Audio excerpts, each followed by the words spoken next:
Hey, it's me, your favorite autistic alcoholic, and this video, well, we're gonna make it about Italian stuff.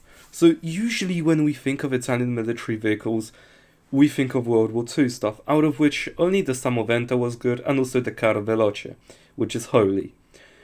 And according to my Italian Secret Service agent, the CV was the best tank in the world that could easily beat the Mouse and the Bob Semple. It at least had a working engine. It's not that fucking hard. But what if I told you that modern Italian stuff is good? And I'll show you the Centauro, the joint adventure of the AMX Ghibli, and I'll talk a bit about the Freccia, and in the end I'll talk about the C1 Ariete. And we're going to talk about the Centauro and AMX Ghibli first, because my last video was about Brazilian military vehicles, and those two vehicles are in Brazilian service. So that would be a good complement to my previous video. So, just before I start spilling out my autism into your head, I just want to say a few things, which is, one of my favorite Polish queens was Italian. Poland mentions Italy in the national anthem. And lastly, scusa ma il mio l'italiano non è bueno perché studiato l'italiano quando ero 60 anno. So, right after World War II, Italy, like a lot of countries, used loads of American stuff like M24 Chaffee, Sherman, M47 Patton, M60 Patton, the M113, and even loads of the F104 Starfighter, and that's a rabbit hole to go into if you are really into the flying pencil. So when Italy operated also thousands of Leopards, they wanted to export them to the Middle East, but they really couldn't because of annoying German laws. So eventually some Luigi ended up saying "Lo costruirò io stesso." So they made this Leopard 1 Italian version fueled by inhumane amounts of pasta. More thinly armored than a Leopard 1, and with less reliable electronics. Ladies and gentlemen, the OF-40. Oh, kurwa. Right. And then eventually they used the Harley Palmaria, and also in an automatic.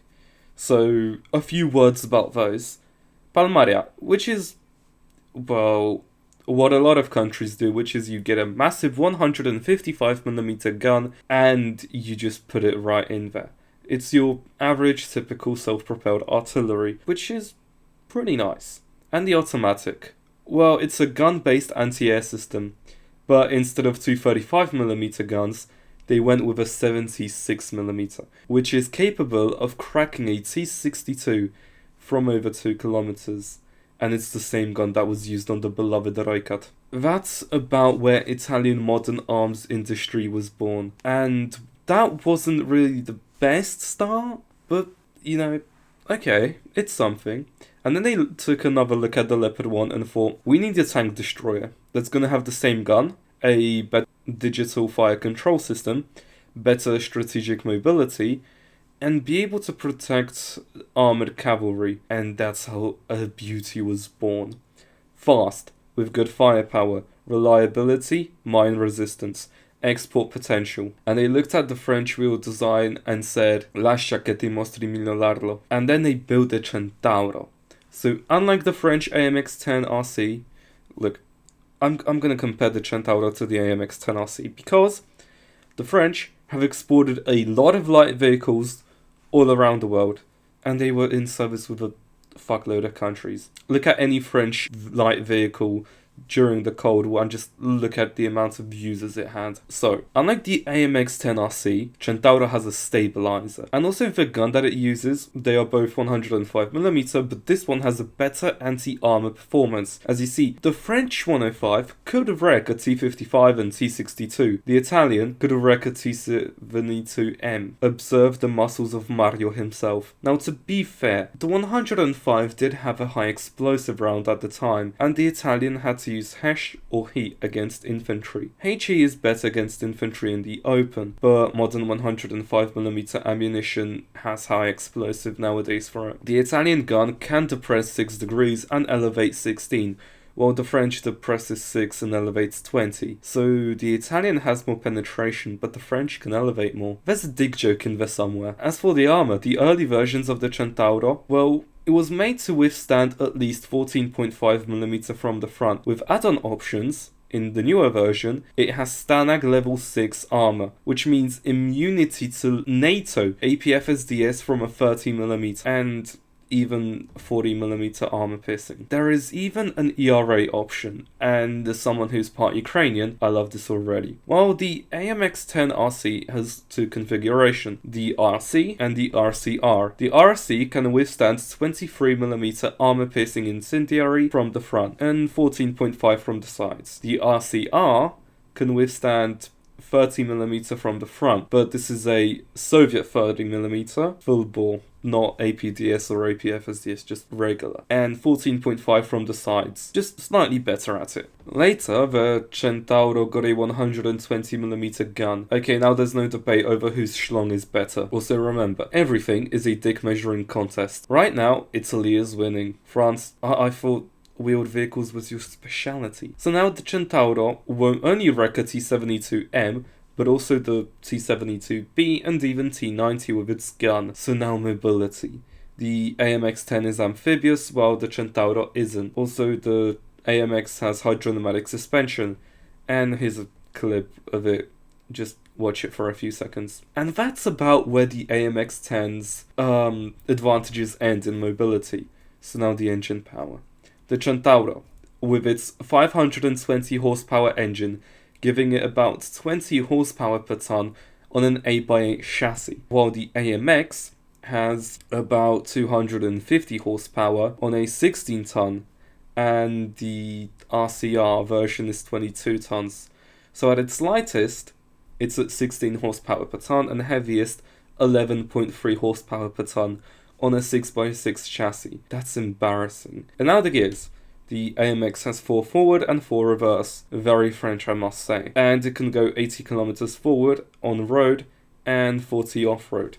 It can take you about 800 kilometers. Now Centauro 5 forward, 2 reverse, reaches over 100 kilometers, and it can keep driving for 800. So I'd say that the Centauro wins. Now the fire control system. The AMX has first generation thermals, and as I mentioned before, no stabilizer, no automatic target lead, while the Centauro in the new versions has command independent thermal optic, automatic target lead, ballistic computer, third generation thermals, a stabilizer so it can fire on the move. Right, so why did I even bother comparing this to the AMX-10? You know what? It would be better to compare it maybe to the French EBRC Jaguar. However, the Jaguar hasn't been exported anywhere yet, and I don't think there even is a client for it yet. But back to what I was saying. Everyone around the world likes French stuff, so I just want to say, hold on guys, the Italians made a better wheeler. So why isn't there as much clients for it?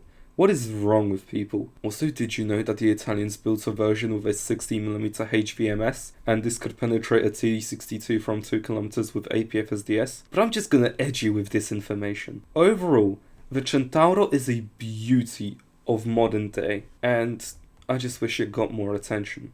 It is the best wheeled vehicle currently.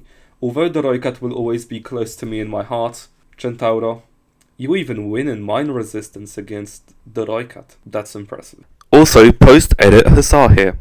So, there's one more thing which I have to mention. It's that, well, you see, the AMX has a rear-mounted engine. The Centauro has a frontally mounted engine. If an RPG hits that, well, the Centauro is going to be safer as the engine is going to absorb some of the damage, which I really fucking like. Also, when it comes to survivability, another factor which I have to mention is, well, the Centauro has a L45, not an L44, an L45 basically. It can fire DM53 and DM11, which if hit, it's not as much of a danger as the 105mm ammo in the AMX. So it even wins in that department. Okay, next vehicle.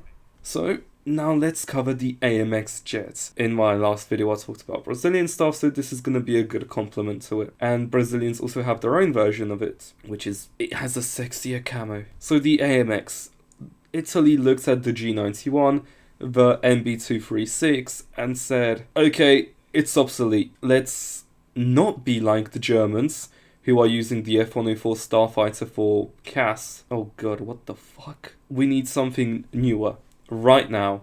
And Brazil said, hey, what if I helped you? And they went on to build this beauty. Faster than the A-10 and the Su-25. Also able to carry the Data missile with high off-bore sight capability. It can pull 50 Gs. It has thrust vectoring, ECCM, so shaking it off is going to be extra hard, like I am when I see the Centauro. I mean, back to the AMX. It can carry 5 bombs, unguided or guided, whichever is your fetish. It has about 120 countermeasures. It can be chaff or flares. It can carry 2 external fuel tanks. It can go over 800 kilometers in one flight and fly at the speed of 1,050 kilometers. It has a surface ceiling of 13 kilometers or 43,000 feet. It has a Rolls-Royce Spey 807 turbofan engine, giving it the thrust-to-weight ratio of 0.47. It can carry Piranha missiles, A9 Sidewinder, and as for guns, oh boy. The Italians use the 20mm Vulcan with 400 rounds. Brazilians prefer 230mm cannons with 300 rounds, meaning more ammo than a Su-25. And also I think that those armaments are better than the A-10. So, time for my little A-10 rant. Okay. The A-10 is built to be low and slow and just fire off a load of 30mm rounds, which are, first of all, incredibly inaccurate. Second of all, they require the plane to get close, making it vulnerable to anti-air fire. And remember, it's slow compared to other close air support jets. Meanwhile, the Ghibli isn't. Also, when it fires its gun, it doesn't slow the jet down. It's also just, in my opinion, better. It can actually hit its target. As you see, when the A-10 fires, it's incredibly fucking inaccurate. The shots will land about a meter from each other, and the full burst, well, imagine a circle with the diameter of a bus. That's about the accuracy of the A-10. Well, the 20mm is just more accurate. But you say, hey, the 30mm can crack open a tank. I think that you're stupid. It's so much safer, and it's so much more efficient and easier to confirm a kill if you fly at medium altitude and you just use a guided missile or guided bomb. It's much safer. It's much more efficient, and it's easier to confirm the kill. And also, the first versions of the A-10 didn't have identification of friend or foe. Pilots had to use binoculars to visually identify a target. Blue on blue happened a lot. Okay, so I'm just gonna butt in while editing here. The F-111 Aardvark was built for a lot of speed, and it also carried a massive amount of guided munitions and other stuff. It would just fly in very fast, drop its load, and it would get away. And you see, the F-111 Aardvark, with less close air support missions, got more tank kills than the A-10. While the AMX is faster. It goes in, it goes out. No messing around with a gun. It just drops the bombs, fucks off. Guys, will people finally understand that there isn't really much need for a gun for close air support? A bomb just does it better, and it can do it from a safer range. It can be laser guided, TV guided, fucking dig guided if you're brave enough. Same with missiles. And how about we finally move on from the meme machine and look at normal designs? The AMX can handle one of its systems being completely shut off, and it will keep flying. It was made so that a young or less trained pilot with some quick instructions could use it. And there was only one crash, and that was only during its testing phase. Meaning, it's very survivable, and it's very good. It has one crew member being the pilot. It's got a length of about 13 meters, wingspan of 8.8 meters, height of 4.5 meters, wing area of 21 meters squared, and the empty load of 6.7 tons, or 11,000 pounds. Looking at its shape, we can tell it's not built for this low and slow flight. From its flight videos, we can see that she is nimble and elegant. As she flies, it's as if Lady Death is dancing through the air, as she takes you for your last dance. the swept wings aiding her with the speed. The dance will be fast, but with such a beauty even a second is like heaven. Looking into the cockpit, everything is computerized aiding the pilot. It's made simple and ergonomic for the user. Also, the avionics are low inside the plane, so when maintaining her, you won't need a ladder. It has fly-by-wire feature, which was very new at the time with the F-16. It also has the option to switch to manual control if you need to. And also, if the hydraulics fail, it's still gonna fly. It was first used in the Balkans in a peacekeeping operation in 1999, dropping dozens of bombs without any losses.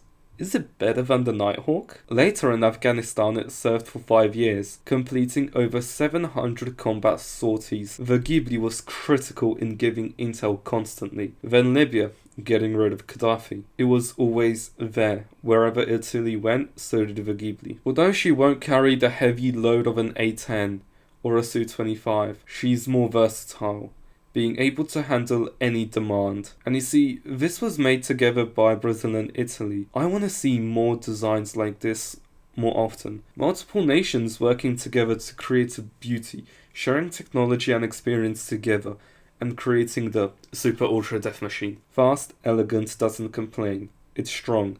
Ladies and gentlemen, this was the AMX.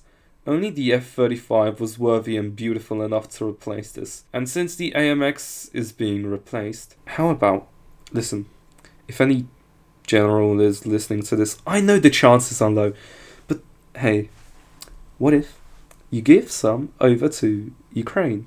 I know you want to do it. You're replacing this anyway, so yeah. And also it would be cheaper and easier to train on than an F-16, for example, and less expensive, and less controversial if one gets lost.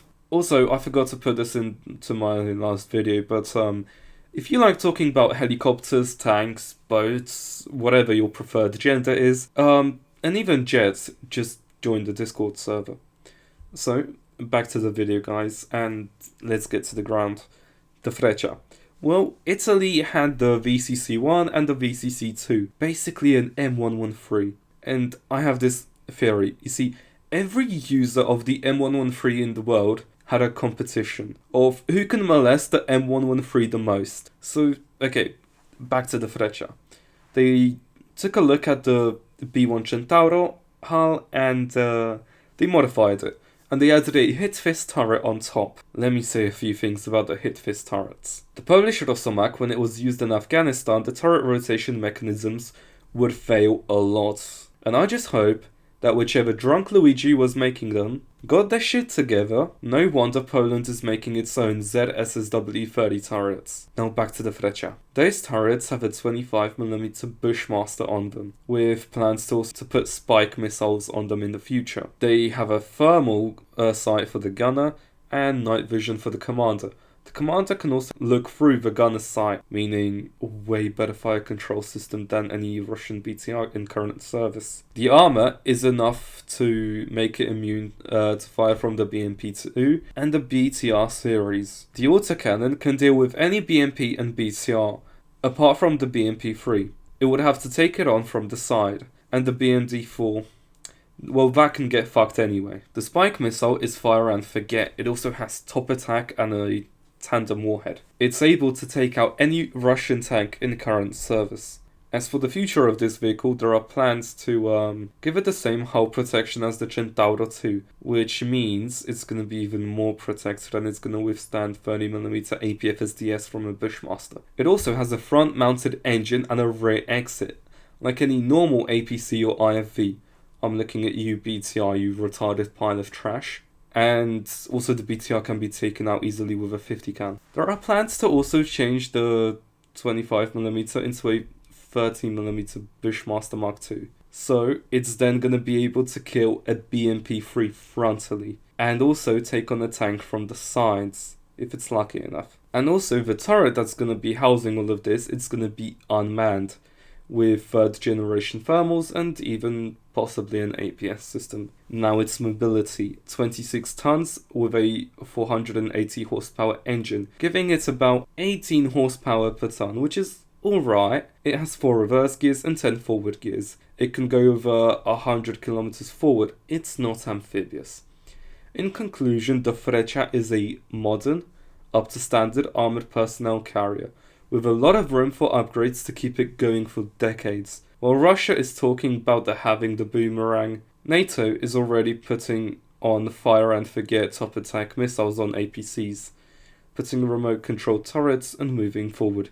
Even the nation, which gets made fun of by everyone, is going forward. Russia also thinks about having one platform for everything, and acting as if they are the ones to do it first, but Argentina has done it already with the TAM series. And since this video is about Italy, guys, the platform of the Centauro, it can not only be turned into a Freccia APC.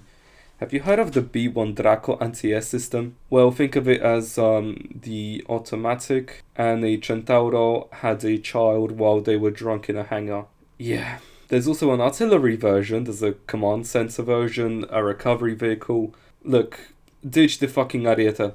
Go for the Centauro, full on Italy. Because I'm about to criticize the Ariete. Look, Italy. Don't make MBTs. At least for a while. Or just buy foreign MBTs. So now, time to talk about the best Leopard 1 modernization. Let's start off with the armor. Oh boy. The hull. It's worse than the Challenger. As you see, the Challenger has this massive weak spot, and also this massive one here. It requires add-on armor so it can even enter combat. The Ariete has no composites or ERA, but steel here, and it's just spaced here.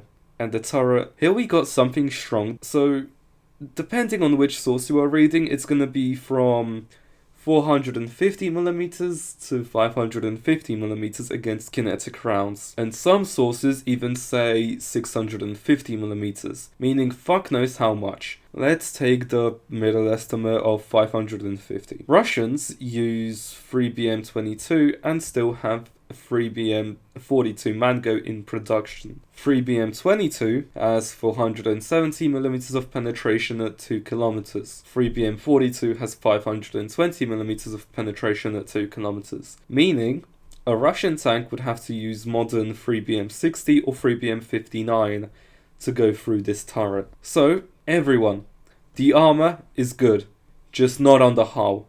And funny things that the Italians didn't make. You see, the composite package for it, they only put it on the sides and not on the front, as it would strain the transmission too much. Conclusively, the armor is good, but you just have to make sure you are in a hull down position, thanks to its 9 degrees of gun depression, and also it has 20 degrees of gun elevation. Since we are on the topic of firepower, the gun is a standard L44 120mm smooth, meaning it can fire DM53 and DM11. So let's discuss these rounds. So DM53 shot from an L55 can achieve about 750mm of penetration. DM11 is a high explosive round which can be programmed to airburst for infantry in trenches or pesky helis, destroy infantry behind a corner, and a whole bunch of other situations. You can set it to point detonation or delayed detonation, obviously capable of wrecking every vehicle that isn't a tank. And funny thing guys, did you know the turret armor of the T14 Armata is 50 to 30mm of steel? Look, I'm gonna bet the left wheel of my wheelchair that DM11 could fuck up the turret of the T14 Armata. Another feature of DM53 and DM11 is that the powder, you see, when it gets hit inside a tank, it doesn't explode, it burns out, but it's not gonna give you a turret toss. It may burn down the tank, and yeah, and at worst it's gonna give the crew a few bad burns, but that's about it. A very common criticism of the Ariete is the ammo racks and where the ammo is positioned. But with DM53 and DM11, this issue is fixed. So now let's talk about the AMV version. Well, this will include improved optics for the gunner and commander, 3rd generation thermals, and a 1500 horsepower engine. And even with the war kit, it's gonna have 25 horsepower per ton, meaning it's gonna go fucking zoom! 20% wider tracks, giving it better mobility on soft ground, meaning it's now gonna catch up with a lot of NATO tanks. However, no improvements to the hull armor regardless, and it's still a very capable tank in my eyes. And I'm just gonna say, okay, so the Ariete is up to date with a lot of tanks and it has a lot of modern features. What about the future? Well, let me tell you something. The Italians are really eyeing the KF-51 Panther, meaning they are looking at the 130mm gun and the drone integration, which is, in my opinion, the potential future for many designs. Drone integration with tanks. I believe that a lot of things should be invested into this idea. And drone integration with tanks, that's something that I'm gonna make a video in the future about it eventually. Italy is getting the F-35 and potentially in the future the KF-51. Grazie per aver guardato il mio video. If you are still watching, tell me who would win. Last time I asked the question of who would win, well, the Porcupine on Vodka won. So in this round, we got the South African Porcupine on Polish Vodka and a Turkish nationalistic wolf that just tried Bosnian beer. Who would win? Tell me in the comments.